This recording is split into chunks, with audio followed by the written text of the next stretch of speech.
Hello दोस्तों, नमस्कार। SM किसी चैनल में मैं आप सब लोगों का दिल से बहुत बहुत स्वागत करता हूँ। दोस्तों, इस वीडियो में हम लोग बात करने वाले हैं क्वार्टर 3 के रिजल्ट के बारे में। अब देखा गया तो बहुत सारे कंपनी के नंबर आते हैं, बट क्वार्टर 3 के नंबर्स की अगर बात कर ले तो इस वीडियो में दो कंपनीज की बात होने वाली है और ये दोनों कंपनियाँ एक ही ग्रुप से बिलोंग करती है, जो कि है टाटा ग्रुप। कौन सी कंपनी है? ऑब्वियसली आपने थंबनेल में एंड टाइटल में पढ़ा ही होगा, Trent limited and Tata power.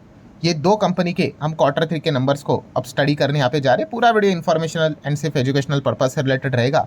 देख लेते हैं कि कंपनी ने ओवरऑल अपना परफॉर्मेंस कैसे दिखाया है। और इंटरेस्टिंग पार्ट ये है कि दोनों कंपनी के नंबर 3:30 बजने के बाद, मतलब बाजार बंद होने के बाद आए हैं।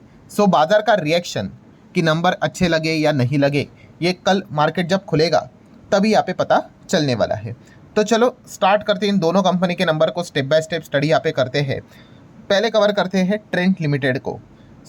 ट्रेंट की नंबर की अगर हम लोग यहाँ पे बात कर ले, डेटा को ओपन कर लिया। आप देख सकते हो कंसोलिडेटेड डेटा को ओपन किया। ट्रेंट ने अपना जब ट्रेलर लॉन्च किया था, ठीक है, ट्रेलर मतलब क्या, एक्सट्रैक्टेड नंबर, क्वार्टर 3 के अपडेट्स जो हम कहते हैं, उसके बाद क्या गिरावट हुई थी हम सभी लोगों को पता ही है। ठीक है, वहाँ पे एक इशू देखने को मिला था, वो रेवेन्यू पर स्क्वायर फीट के हिसाब से। उसके ऊपर मैंने डिटेल में ऑलरेडी बातचीत यहाँ पे की थी। लेट्स सी, अब तो पूरी पिक्चर सामने आती हुई देखने को मिल रही है। तो हम लोग देख लेते हैं, सीक्वेंस देख लो, दिसंबर, सितंबर, दिसंबर। ठीक है, एंड जो भी हम नंबर पढ़ रहे हैं ना भाई, इसको ओवरव्यू कहते हैं। एक्चुअल में नंबर को डिटेल में पढ़ना भाई काफ़ी घंटों का काम होता है। हम लोग सिर्फ ऊपर ऊपर से इंपॉर्टेंट चीज़ों को जानने की कोशिश करेंगे। टोटल इनकम आप देख सकते हो कितना है, 5363.85 करोड़। ठीक है, 3 महीने पहले ये कितना था, 4845 करोड़। और एक साल पहले ये कितना था, 4710 करोड़। आप देख सकते हो 4800 3 महीने पहले था, एक साल पहले 4700 था। बट यहाँ पे अगर देखा गया तो ये 5,500 करोड़ के रेंज में आते हुए देखने को मिला है। कंपनी के रेवेन्यू की बात कर ले, चाहे क्वार्टरली बात कर ले या फिर ईयरली बात कर ले, दोनों में हम लोग को अच्छा खासा जंप देखने को मिल रहा है। बट क्या इतना ही देख के काम चलता है क्या? बिल्कुल भी नहीं, थोड़ी ना स्टार्टअप कंपनी है। इतना कमाई करने के लिए कितना खर्चा किया है वो भी तो देखने वाली बात है। कहीं ऐसा ना हो जाए 5,000 की कमाई एंड यहाँ पे 10,000 का खर्चा। खर्चे की अगर बात कर ले, टोटल एक्सपेंडिचर तो कंपनी ने बताया यहाँ पे कि भाई इतना कमाई करने के लिए हमने खर्चा किया है यहाँ पे इस वक्त 4673 करोड़ के आसपास, जो लास्ट टाइम था 4,300 के आसपास, और उसके पहले एक साल पहले था अप्रॉक्सीमेटली 4,000 के आसपास। इनकम से क्या हटाएंगे, खर्चा हटाएंगे, तो आइदर प्रॉफिट मिलेगा या फिर लॉस मिलेगा बिना किसी एडजस्टमेंट का। ठीक है, आप यहाँ पे देख सकते हो बिना किसी एडजस्टमेंट का प्रॉफिट की अगर बात करें, लॉस तो है नहीं। कितना है, 690 करोड़। ये इस वक्त कंपनी का प्रॉफिट। लास्ट टाइम कितना था, 478 करोड़। और एक साल पहले कितना था, लगभग चलो 620 करोड़। तो आप देख सकते हो 620 करोड़ कितना हो गया, 690 करोड़ ईयरली जंप है। क्वार्टरली तो क्लियर कट जंप है, 478 करोड़ से 690 की जंप देखने को मिल रही है। तो रेवेन्यू भी अच्छा है और खर्चा भी कंपनी ने कंट्रोल में दिखाया है, इसलिए बिना एडजस्टमेंट का प्रॉफिट कंपनी का डिसेंट देखने को मिल रहा है। अब इसके बाद बहुत सारे मल्टीपल एडजस्टमेंट यहाँ पे स्टार्ट यहाँ पे हो जाते हैं, जैसे कि आप देख सकते हैं इसके बाद एक एडजस्टमेंट देखने को मिलेगा, उसके बाद भी बहुत सारे एडजस्टमेंट देखने को मिलेंगे, फिर प्रॉफिट हम लोग को देखने को यहाँ पे मिल रहा है। फिर वो जो प्रॉफिट आएगा उसमें से क्या माइनस होगा यहाँ पे, यस, टैक्स माइनस होगा, और फिर हमें फाइनल मिलता है NPAT, net profit after tax, जिसको net profit for the period और द ईयर भी बोला जाता है। तो ये फाइनल प्रॉफिट जो कि आपको हर एक न्यूज़ चैनल वेबसाइट के ऊपर देखने को मिलेगा, जो कि है 510, कितना, 510 करोड़। लास्ट टाइम कितना था भाई, 373 करोड़। और एक साल पहले कितना था, 497 करोड़। आप देख सकते हैं 496 जो भी था वो 510 हो गया, तो ईयरली जंप है। 3 महीने पहले 373 था, 510 यहाँ पे भी जंप है। क्वार्टरली काफ़ी अच्छी जंप है, ईयरली ठीक ठाक जंप देखने को यहाँ पे मिल रही है। और जो प्रॉफिट रहता है NPAT, वही आपको EPS में रिफ्लेक्ट होते हुए देखने को मिलेगा, अनटिल एंड अनलेस आप डिनोमिनेटर में नंबर ऑफ शेयर से रिलेटेड कोई एडजस्टमेंट ना हो जाए, मतलब बोनस स्प्लिट का एडजस्टमेंट ना हो जाए। तो आप देख सकते हो 14.42 का EPS, जो 3 महीने पहले 10.5 के आसपास था और एक साल पहले 14 के आसपास था। पॉइंट वही है दोस्तों, चाहे आप क्वार्टरली चेक कर लो या ईयरली चेक कर लो, दोनों में हम लोग को प्रॉफिट, EPS, रेवेन्यू, सब कुछ जंप हम लोग को देखने को यहाँ पे मिल रही है।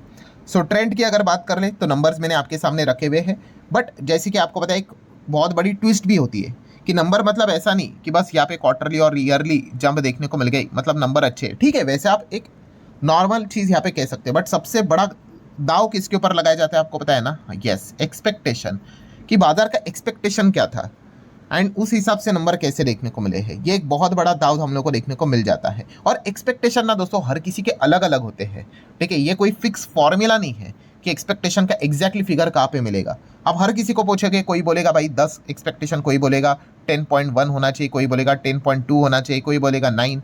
तो अलग अलग एक्सपेक्टेशन रहते हैं।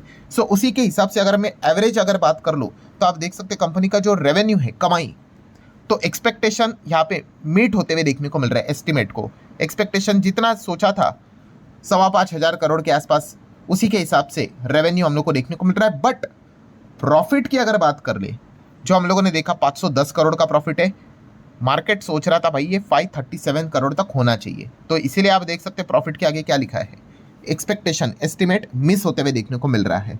सो टॉप लाइन बेटर किया है, बट बॉटम लाइन की अगर बात कर ले तो बाजार को और ज़्यादा अनुमान था कि 537 तक जा सकता है, वो 510 तक देखने को मिल रहा है।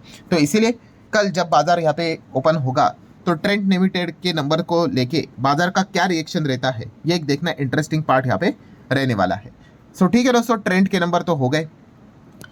देन अगर बात करेंगे तो टाटा पावर, सो टाटा पावर की अगर हम लोग बात करेंगे तो अगेन इनके भी नंबर देख लेते हैं। इनके नंबर पढ़ना ना भाई लिटरली मतलब इरिटेट हो जाता है, इतने सारे एडजस्टमेंट होते हैं, ठीक है। हम ऊपर ऊपर से ही जितना इंपॉर्टेंट पॉइंट है उसी को हाईलाइट करके देखेंगे, ठीक है। सो स्टार्ट करते हैं सबसे पहले सीक्वेंस दिसंबर सितंबर दिसंबर, ठीक है। हमारे जो सीक्वेंस रहता है उसी में ही है। सो टोटल इनकम की बात करें, आप देख सकते हैं 14,269 का टोटल इनकम देखने को मिल रहा है। लास्ट टाइम 16 था, उसके पहले 15,700 करोड़ के रेंज में था। तो आप इजीली देख सकते हैं 15 का रेंज था, उसके पहले 16 था, इस वक्त कितना है रेंज, 14 के रेंज में है। मतलब ईयरली क्वार्टरली दोनों में इनकम में हम लोग को क्लियर कट गिरावट देखने को यहाँ पे मिल रही है, ठीक है। अगर आप यहाँ पे देखोगे जो एस्टिमेट लगाया जाता है ना कि अनुमान के हिसाब से, तो वो रेवेन्यू फ्रॉम ऑपरेशन को देखा जाता है, ठीक है। इसमें अदर इनकम जोड़ा जाता है। सो वो टोटल इनकम हम लोगों ने देखा है, जब कंपेरिजन होगा ना तो इसके साथ होगा, ठीक है। बट पहला पॉइंट क्या है दोस्तों कि क्वार्टरली ईयरली अगर बात करें कंपनी का रेवेन्यू ही हम लोग को डाउन देखने को यहाँ पे मिल चुका है। देन अगर बात कर ले तो वो कमाई करने के लिए क्या करना पड़ता है, बहुत सारे खर्चे करने पड़ते हैं। सो खर्चा कितना है टोटल, सो आप देख सकते हो 13,465, 14,700 और ये कितना है 14,250 के आसपास। सो इनकम से एक्सपेंस हटा देंगे, प्रॉफिट मिलेगा या फिर लॉस बिना किसी एडजस्टमेंट का।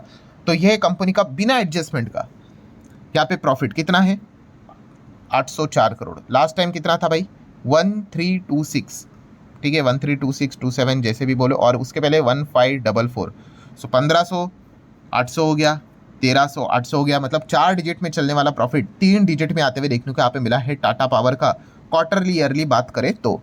अब इसके बाद भयंकर एडजस्टमेंट स्टार्ट हो जाएंगे, फिर टैक्स बिक्स सब कुछ यहाँ पे देना पड़ेगा, ठीक है। बहुत सारे एडजस्टमेंट, लेबर कोड भी हम लोग को देखने को यहाँ पे मिल चुके हैं नए। वो सारे एडजस्टमेंट होने के बाद फाइनल प्रॉफिट को हम लोग यहाँ पे चेक करेंगे, जो कि नंबर 11 पे। सो फाइनल प्रॉफिट कितना है 1194, ठीक है, जो कि 3 महीने पहले कितना था 1245 और 1 साल पहले कितना था 1187। तो आप देख सकते हो 1187 कितना है 1194, थोड़ा सा फ्लैटिश ही है, थोड़ा ऊपर, और ये 1200 के आसपास था, ये 1200 के नीचे है। तो क्वार्टरली थोड़ा बहुत डाउन देखने को यहाँ पे मिल रहा है। सो ये कंपनी का टोटल प्रॉफिट दोस्तों। ऑब्वियसली जब कंपैरिजन होता है तो इसमें भी ये जो प्रॉफिट रहता है ना 1194, उसमें से भी जो कंपैरिजन होता है वो ये देखा जाता है कि इक्विटी शेयर होल्डर वाला कितना है, ठीक है। तो उसका फिगर हम लोग को डिफरेंट देखने को मिल जाता है। तो इक्विटी शेयर होल्डर का प्रॉफिट कितना है पता है आपको 771,772 के आसपास, ठीक है। ये फिगर आप थोड़ा बहुत याद रख सकते हो, जब हम कंपेयर करने जाएंगे तो इसको चेक करेंगे, ठीक है। ये भी क्वार्टरली ईयरली डाउन ही देखने को मिला है। एंड फाइनल अगर हम लोग यहाँ पे बात करें, ये देखो ये जो प्रॉफिट की मैं बात कर रहा हूँ, ये देखो यहाँ पे लिखा हुआ है इक्विटी शेयर होल्डर के लिए कितना है प्रॉफिट। सो 772, लास्ट टाइम 900 था, उसके पहले 1000 था। तो ये भी क्वार्टरली ईयरली डाउन ही है। और ईपीएस भी देखेंगे 1.97, 2.72, 3.89। सो ये भी ईयरली क्वार्टरली डाउन ही देखने को मिल रहा है। तो कुल मिला के अगर बात कर ले टाटा पावर का क्वार्टरली ईयरली रेवेन्यू प्रॉफिट सब कुछ अगर देखे तो हम लोग को दबाव वाला ही देखने को यहाँ पे मिल चुका है, with adjustment without adjustment also. पर अगर देखा गया टाटा पावर में एक खास बात होती है, कौन सी, रिन्यूएबल एनर्जी वाली। यस, क्यों रिन्यूएबल एनर्जी आप सभी लोगों को पता ही है। टाटा पावर का जो शेयर था वो आप देख सकते हैं 12 से 14 साल, यस कैन यू इमेजिन, 12 से 14 साल नीचे ही चल रहा था। क्यों, क्योंकि नॉर्मली जो बिजली वाला बिजनेस है वहाँ पे सरकार के रेस्ट्रिक्शन होते हैं, वहाँ पे आप कुछ एक्स्ट्रा ऑर्डिनरी कमा नहीं सकते। बट उसके बाद आप देख सकते हो अचानक से 12 साल से जो स्टॉक नहीं चल रहा था वो चलने लग गया। क्यों, because of new business renewable energy, नया सेगमेंट। सरकार ने अभी तक यहाँ पे कोई रेस्ट्रिक्शन नहीं लगाए बिकॉज इनको ये सेगमेंट को बड़ा बनाना है। सो रिन्यूएबल एनर्जी में टाटा पावर अब अपना योगदान बड़ा बनाते हुए देखने को यहाँ पे मिल रहा है, जितने भी पावर कंपनियां। तो इसलिए सेगमेंट वाइज रेवेन्यू को भी स्टडी करना इंपॉर्टेंट बात बनती है, जहाँ पे रिन्यूएबल एनर्जी को हम लोग क्या करते हैं, स्टडी यहाँ पे करते हैं। ठीक है, जो लेस रहता है उसको नहीं, सिर्फ भी हम लोग ऊपर ऊपर से देखेंगे। तो कितना है रेवेन्यू वाइज सेगमेंट, 3785 करोड़। ठीक है, जो भी हम लोगों ने देखा ना टोटल जो कमाई थी उसमें से कितना 3785, जो कि लास्ट टाइम कितना था आप यहाँ पे देख सकते हो 3613, और एक साल पहले अगर आप देखोगे 2122, तो ये तो 2000 के रेंज में था, 3000 प्लस के रेंज में आ गया, और 3613 था, ये 3785 हो गया। तो क्वार्टरली ईयरली अगर यहाँ पे देखा गया टाटा पावर में सब कुछ खराब ही देखने को मिल रहा था। अगर कोई अच्छी बात है तो वह है रिन्यूएबल सेगमेंट को लेकर बात। ठीक है, नो डाउट जैसे मैंने कहा इसमें कुछ चीज़ें माइनस भी करनी यहाँ पे होती है, बट अगर ओवरऑल अगर देखा गया ये एक पॉजिटिव पॉइंट देखने को मिल रहा है। बाकी अगर आप देखोगे कंपनी का रेवेन्यू एस्टिमेट एक्सपेक्टेशन जो था उसको मिस करते हुए देखने को मिला है। चाहे कंपनी के नेट प्रॉफिट की अगर बात कर ले, जो कि जैसे अभी मैंने आपको बताया था 772, वो भी मिस होते हुए देखने को यहाँ पे मिल चुका है। सो ठीक है दोस्तों, टाटा पावर की अगर बात कर ले, ट्रेंट लिमिटेड की बात करें, इनके नंबर जस्ट मैंने एजुकेशनल इन्फॉर्मेशन पर्पस के लिए आपके सामने यहाँ पे रखे हुए हैं। देख लेते हैं बाजार का रिएक्शन इनके नंबर के प्रति क्या देखने को मिलेगा। आशा करता हूँ आपको कुछ सीखने को मिला होगा। चाहो तो इस वीडियो को लाइक एंड शेयर कर सकते हो। मिलते हैं नेक्स्ट वीडियो में, तब तक के लिए बाय बाय।